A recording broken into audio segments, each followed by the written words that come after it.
जे फूल पहले चेहरा पर खुशी ला देवत रहे, आज वो मायूसी के कारण बन गई बा।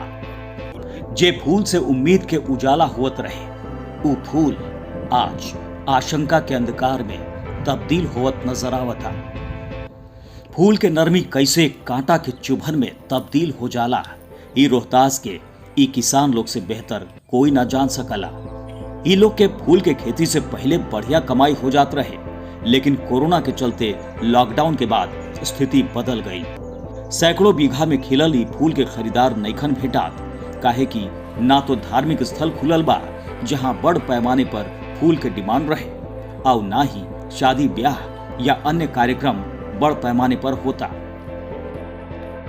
रोहतास में लगभग सभे प्रखंड में सैकड़ों बीघा जमीन पर किसान फूल के खेती करलन, लेकिन इस बार फूल खेत में ही खिल के मुरझा जाता।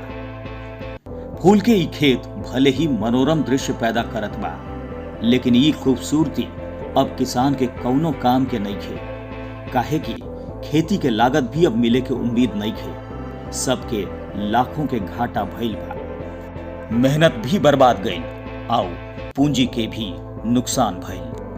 भारी नुकसान हुआ है। लॉकडाउन के चलते हमारा फूल बिक नहीं रहा है, मंदिर बंद है, शादी ब्याह का कार्यक्रम सब बंद है, बर्थडे में फूल बिकता था, सब हमारा सब फूल ठप हो गया है, कोई इसका डिमांडे नहीं है। फूल डाउन लॉक के चलते फूल नहीं बिक रहा है, मंदिर महाजार सब बंद है, शादी विवाह सब बंद है, फूल एक बीघा हमारा बर्बाद हो रहा है। हम बहुत भूखे मर रहे हैं। हम मलगुजारी पर खेत लिए हैं, मलगुजारी खेत वाला को पैसा दे दिए, खेत में लगा दिया, पैसा नहीं है खाने पीने का। दर्द वाजिब बा। खेत में ही सूख के झड़त पंखुड़ी के साथ किसान के सपना भी मिट्टी में मिलत जाता। जे फूल के ओलावृष्टि से भी बड़े जतन से बचाकर रखल गए रहे, वो फूल के किसान आसमानी पत्थर से तो बचा लेलन, लेकिन वायरस के मार ई किसान लोग के कहीं के ना छोड़ल। उम्मीद बा कि सरकार ई किसान लोग के जख्म पर भी मरहम लगावे के बारे में जरूर विचार करी।